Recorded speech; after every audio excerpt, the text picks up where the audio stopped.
गरीब 5 बहुओं की छत। कमला अपने 5 बहू और 5 बेटों के साथ टूटी फूटी झोपड़ी में रहती थी। उनका जीवन काफी कठिनाई से गुजर रहा था क्योंकि 5 बेटों का काम नाम मात्र चल रहा था। घर में बेहद गरीबी थी।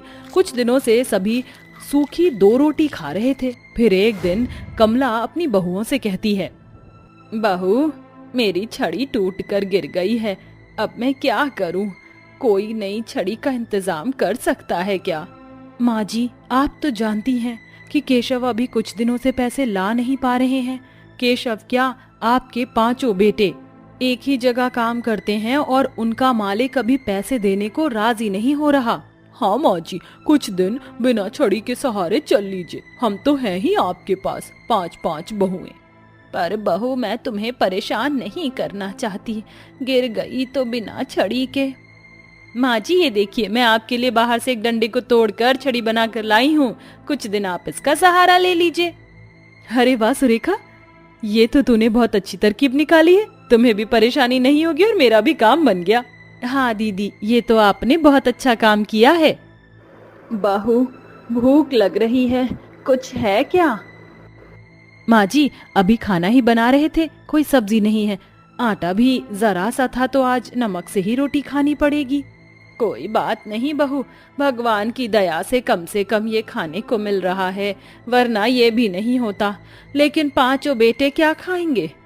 अच्छा, थोड़ी लगता है वो बेचारे इतनी मेहनत करके कमाने बाहर जा रहे हैं और ये सूखी रोटी खाएंगे तो कैसे जी लगेगा काम में। माँ जी, आप चिंता मत कीजिए। सुनीता भाभी से मैंने थोड़ी सी चटनी मांगी है, 5 भाइयों को वही खिला दूंगी। ठीक है बहू। अच्छा नहीं लगता, परिस्थिति इतनी ज्यादा गंभीर है कि हमें बाहर हाथ फैलाने पड़ रहे हैं खाने के लिए। माँ जी, आप फिक्र मत कीजिए, क्या पता कुछ दिनों में सब कुछ ठीक हो जाए। आओ तुम भी बैठकर खाना खा लो। फिर 5 सास बहू नमक से रोटी खाकर अपना गुजारा करते हैं। शाम को 5 बेटे आ जाते हैं कि उनकी पत्नियां उन्हें पानी का ग्लास देती हैं। हे भगवान, इतनी गर्मी है और पानी भी मटके का ठंडा नहीं है। क्या बात हो गई तान्या? अजी, गर्मी इतनी हो रही है, क्या करें? बारिश भी तो नहीं हो रही ना। भाभी, आप ये क्या बोल रहे हो? एक बार को हम गर्मी झेलेंगे, लेकिन अगर बारिश आई तो आप जानती हैं क्या होगा। हमारा घर बहुत कच्चा है, बारिश और तूफान तो झेल ही नहीं सकता, कभी भी गिर जाएगा। पर हम 5 भाइयों में से अभी किसी पर भी पैसे नहीं है कि कुछ कर सके। हाँ, सुरेश बिल्कुल ठीक कह रहा है तान्या भाभी। अभी तो खाने के ही लाले पड़े हुए हैं, किसी तरह पेट भर जाए वही काफी है। मधु बहू सही कह रही है। खैर, तुम 5 खाना खा लो। बहू, गरम गरम रोटी खिला दो इन्हें। जी माँ जी। फिर बड़ी बहू रोटियां बनाती है और माया बहू सबको खाना परोसती है। खाना खाने के बाद सब सो जाते हैं। किसी को नींद आती है तो कोई करवट बदलता है, तो कोई घर के खर्चे को लेकर परेशानी में रहता है। दिन इसी तरह गुजरते हैं और फिर बारिश का मौसम आ जाता है, जहाँ रोज बारिश होने लगती है। एक दिन बारिश के साथ तेज तूफान आता है, जिससे उनकी छत टूटने को होती है और घर में पानी टप टप बहता है। हे मारा राम जी, ये छत भी टूट गई। अब तो धीरे धीरे पानी आने से घर में भी पानी भर जाएगा। अरे बहू, बिस्तर गीला हो जाएगा, जल्दी से बिस्तर उठा और कपड़े की गठरी भी हटा दे। जी माँ जी, हम अभी करते हैं। सुरेखा दीदी, आपके पास पानी आ रहा है, कपड़े भीग जाएंगे, जल्दी उठा लीजिए। मैं यहाँ से बिस्तर उठा लेती हूँ। हाँ हाँ। तभी 5 बहू छत से टपकते बारिश के पानी से घर की चीजों को सूखी जगह में समेटती हैं। बारिश के पानी को आता देख बहुएं कहती हैं, माँ जी, छत तो काफी ज्यादा टूट रही है। कितना तेज आ रहा है बारिश का पानी। हमें इसकी मरम्मत करानी होगी, वरना हम कहाँ रहेंगे अगर हमारी छत ही ठीक नहीं होगी तो। माँ जी, मुझे तो बहुत डर लग रहा है। घर में पैसे नहीं है, ऊपर से बारिश, कैसे होगा सब कुछ? 5 बच्चे आ जाएं, तब उनसे कुछ बात करूंगी। जब तक हमें ये देखना पड़ेगा। बहू, कुछ बर्तन रख दे जिससे बारिश का पानी उन बर्तनों में इकट्ठा हो जाए। जी माँ जी। ऐसा कहकर माया और बाकी की बहुएं बर्तन को लगा देती हैं। शाम को भरी हुई सड़क से पानी में भीगते भीगते उनके पति आ जाते हैं और घर की दशा देखकर कहते हैं, हे भगवान, ये क्या हालत हो रही है घर की। जिसका डर था वही हुआ। अरे भाई, ऐसा मत बोलो। खैर माँ, हम 5 का काम यहाँ चल नहीं रहा है और सेठ जी पैसे देने में आनाकानी कर रहे हैं। हम कब तक भूखे रहेंगे और अपनी पत्नियों को भूखा रखेंगे। इसलिए हमने चाचा से बात करी है और चाचा कह रहे थे कि तुम शहर चलो। उनकी फैक्ट्री में हम अच्छे से काम करेंगे, हर महीने आकर पैसे दे दिया करेंगे। चलो अच्छी बात है, भगवान तुम पांचों को तरक्की दे। लेकिन भैया फिक्र तो मुझे इस बात की है कि घर की ऐसी दशा में हम छोड़कर जाएंगे तो हमारी पत्नी और माँ कैसे रहेंगी। उसकी चिंता आप सब मत करिए, हम यहाँ संभाल लेंगे। आप बस मेहनत से काम करिए, जो पैसे आएंगे उनसे हम घर ठीक करा लेंगे। हाँ ये ठीक रहेगा। उस दिन तो सभी किसी तरह गुजारा कर लेते हैं। अगले दिन पांचों बेटे शहर में काम करने के लिए रवाना हो जाते हैं और वहीं पांचों बहू और सास अपने टूटे फूटे मकान को बारिश के तूफान से बचाने का प्रयास करती हैं। एक दिन तो झोपड़ी का थोड़ा हिस्सा टूट जाता है, जिसे देखकर चांदनी कहती है, माँ जी तिरपाल रखा है, इसको उसी से ढक देते हैं, वरना हम कैसे रहेंगे, घर में पानी आया करेगा। ठीक है, जाकर एक तिरपाल लगा दो। फिर पांचों बहुएं अपने घर की छत पर तिरपाल लगा देती हैं, जो कि 2-4 दिन तक ठीक रहता है, लेकिन तेज आंधी आने पर वह तिरपाल भी चला जाता है।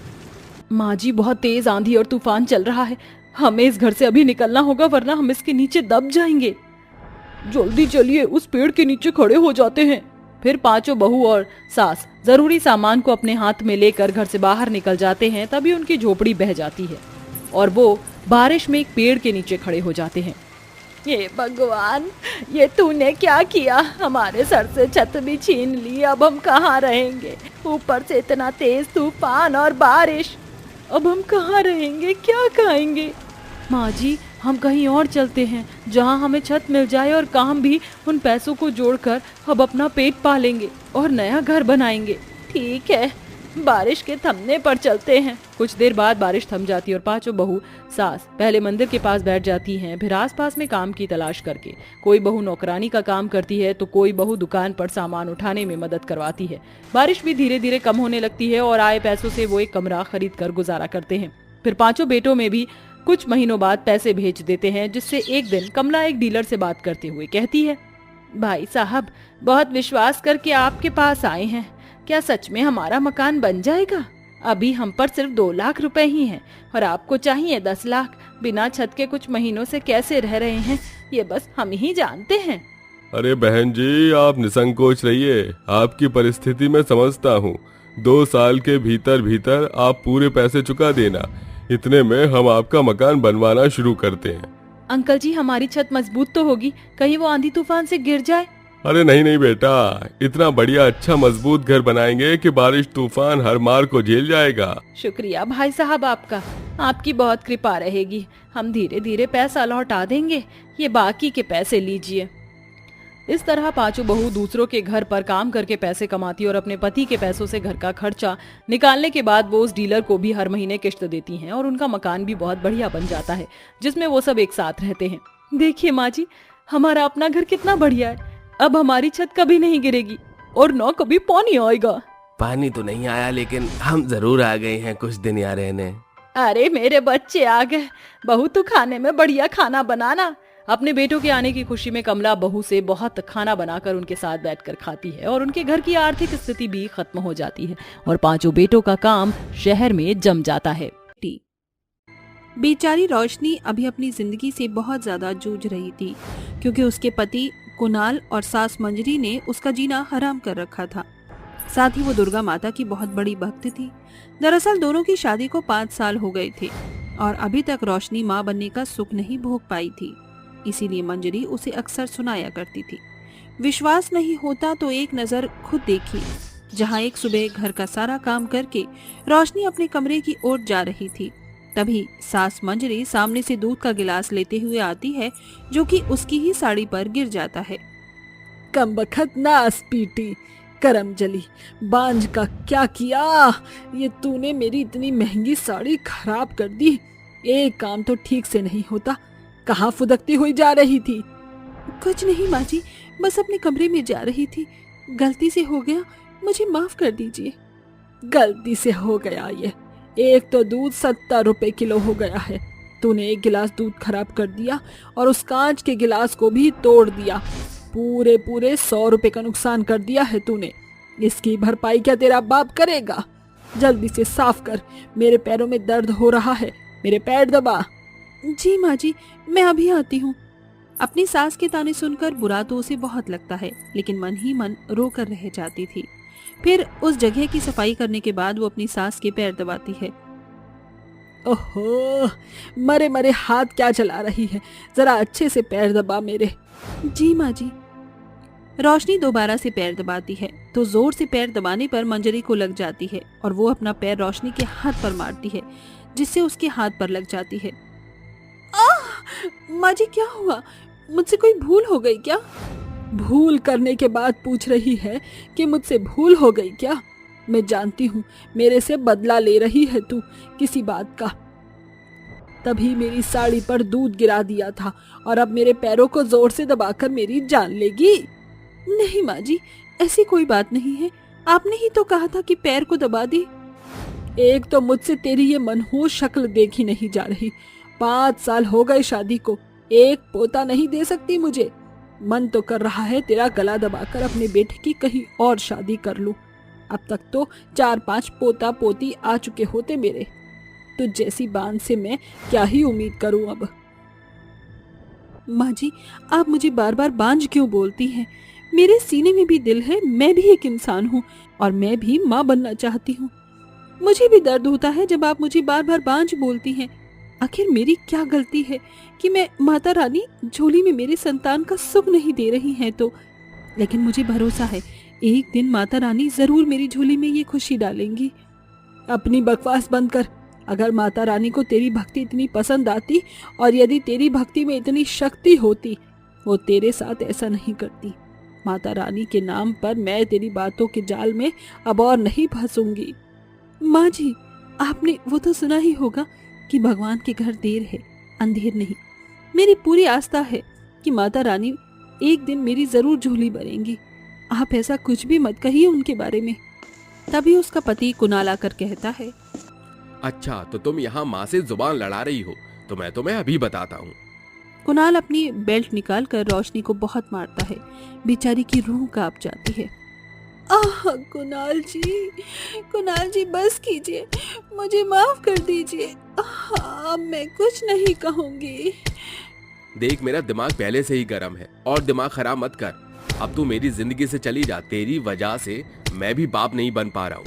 मेरे दोस्त मुझे न जाने क्या क्या बोलते हैं। अब तू इस घर में एक पल भी नहीं रुकेगी। अब तूने बिल्कुल सही फैसला लिया है बेटा। निकाल दे इस बांझ को इस घर से, वरना इस घर में कभी वंश आगे नहीं बढ़ पाएगा। नहीं माँ जी, ऐसा मत कीजिए। कुणाल जी, मैं कहाँ जाऊंगी?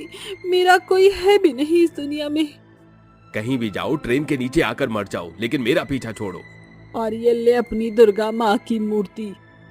इतना कहकर कुणाल उसे घर से बेघर कर देता है। बेचारी रोशनी को इस असमंजस परिस्थिति में बहुत संघर्ष करना पड़ता है और वो अपनी माता रानी की मूर्ति लेकर चलते चलते एक खाली झोपड़ी में पहुंच जाती है। लगता है यहाँ कोई आता जाता नहीं है, इसीलिए मैं यहीं ठहर जाती हूँ। टूटा फूटा ही सही, सर रखने के लिए जगह काफी है। ऐसा कहकर रोशनी उस जगह को साफ करके पहले माता रानी की मूर्ति स्थापित करती है। हे माता रानी, मैं बेहद परेशान हूँ। मैं उनके बिना रह नहीं सकती। मेरा इस दुनिया में आपके अलावा कोई भी नहीं है माँ। क्या मैं हमेशा निसंतान ही रहूंगी? क्या मुझे माँ बनने का सुख प्राप्त नहीं होगा?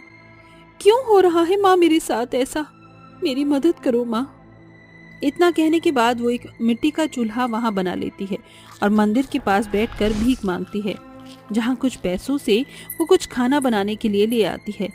उसे पकाकर जैसे ही खाने वाली होती है कि उसकी झोपड़ी के बाहर एक बुढ़िया आती है। अरे बेटा, बहुत भूख लग रही है, जरा कुछ खिला दो। ये लीजिए माँ जी, आप ये खा लीजिए। भूखी प्यासी रोशनी अपने हिस्से का खाना भी उस बुढ़िया को खिला देती है, जिसके बाद वो चली जाती है। कुछ देर बाद वो खाने के लिए फिर भटकती है कि 5 छोटी छोटी कन्या उसे रोती हुई दिखती हैं। भूख लग रही है, हमें कोई खाना दे दो। हमारी मम्मी पापा भी नहीं है, कोई मदद करो हमारी। अरे बच्चों, तुम किसके साथ आई हो? तुम्हारे मम्मी पापा कहाँ हैं? हम अकेले हैं, हमें बहुत भूख लग रही है, हमें खाना खिला दो। माँ, हमने कभी माँ नहीं देखी, हमारा कोई नहीं है। चिंता मत करो बच्चों, मेरी झोपड़ी में आकर बैठ जाओ। मैं अभी खाने का इंतजाम करती हूँ। ऐसा कहकर रोशनी उन 5 बच्चों को झोपड़ी में बिठाकर नंगे पांव दर दर भटकती है और खाने का इंतजाम करती है। जहाँ उसके सिर पर चोट भी आती है, वो फिर झोपड़ी में वापस आती है। आओ बच्चों, मैं तुम्हें अपने हाथ से खाना खिलाऊं। माँ, आपके हाथ से तो ये खाना खाकर अत्यंत स्वादिष्ट लग रहा है। हाँ माँ, बहुत अच्छा खाना है, पर आप रो क्यों रही हैं? तुम 5 ने मुझे माँ कहकर संबोधित किया तो आंखों से आंसू छलक गए। बहुत समय से चाहती थी कि मुझे संतान मेरी माँ कहकर पुकारे। माँ, हम हैं ना, आप रोइए मत। अरे, आपके पाँव में तो छाले हैं माँ। कोई बात नहीं बेटी, आओ, बहुत रात हो गई है, मैं तुम्हें लोरी सुनाती हूँ। ऐसा कहकर रोशनी अपनी 5 बेटियों को खाना खिलाने के बाद लोरी सुनाती है और कुछ दिन तक अपनी 5 बेटियों की सेवा करती है। उन्हें नहलाना खिलाना सब अपने हाथों से करती है। फिर एक बार बुखार आने पर उसकी बेटियां भी घर के काम करती हैं। उसके सोने के बाद अक्सर 5 बेटियां, जो कि माता रानी थीं, वो अपने असली रूप में आकर घर संभालती थी। एक माता रानी खाना बनाती है, दूसरी माता रानी उसके पैरों पर हाथ रखकर उसके छाले गायब कर देती है, तीसरी माता रानी कपड़े धो देती है, चौथी माता रानी बाजार से सामान ले आती है, 5वीं माता रानी घर की सफाई करती थी। रोज सुबह जब रोशनी उठती तो उसके सामने बना हुआ खाना होता था और वो असमंजस में रहती थी। एक सुबह फिर से उसे अपनी टूटी फूटी झोपड़ी चमकती हुई और बना बनाया खाना मिला। हे माता रानी, मुझे समझ नहीं आ रहा क्या चमत्कार हो रहा है। मैं रोज सुबह आंखें खोलती हूँ तो पूरा घर साफ और बना हुआ खाना मिलता है। आखिर ये आपकी क्या लीला है? अम्बा, कांत्यायनी, सिद्धि, बेटा यहाँ कोई आया था क्या? ये खाना किसने बनाया? माँ, ये तो हमने किया है आपके लिए। आप थक जाती हो ना? नहीं नहीं, तुम तो बहुत छोटी हो, तुम 5 मिलकर भी इतना काम नहीं कर सकती। सच सच बताओ। तभी 5 बच्चियां अपने असली रूप में आती हैं, जिसे देखकर रोशनी कहती है, माता रानी, आप मेरी बेटी के रूप में यहाँ पर आई। मुझे क्षमा कर दीजिए माँ कि आपको मेरा काम करना पड़ा। कोई बात नहीं पुत्री, मैंने तुम्हारी इतनी परीक्षा ली, इसमें जो तुम्हारी स्थिति हुई और जो तुम्हारे दिल का दर्द था, उसे हम 5 कम करने आई थी। हम भी चाहती थी कि हमें तुम्हारी ममता प्राप्त हो, इसीलिए हम 5 बेटी के स्वरूप में आकर ममता बटोर रहे थे। हम तुम्हारी भक्ति से प्रसन्न हैं पुत्री, इसीलिए तुम्हें जुड़वा बच्चों का वरदान देते हैं। साथ ही तुम्हारे जीवन के सभी कष्ट तुमसे दूर हो जाए, तुम्हारी ससुराल वाले तुम्हें अपना ले और जब भी तुम्हें हमारी सहायता की आवश्यकता होगी हम आ जाएंगे और तुम्हें धन की भी कभी कमी नहीं होगी, ये हम तुम्हें वरदान देते हैं। शुक्रिया माता रानी, आपके दर्शन पाकर मैं धन्य हो गई। फिर माता रानी अपना वरदान स्वरूप आशीर्वाद देकर अंतर्ध्यान हो जाती हैं, जिसके बाद उस पर बहुत सारा धन था। उसकी सास और पति गर्भावस्था की बात सुनकर उसका ख्याल रखते हैं। कुछ महीनों बाद वो एक बेटे और एक प्यारे से बेटे को जन्म देती है। इस तरह माता रानी की दया से वो सब खुशी खुशी रहने लगते हैं।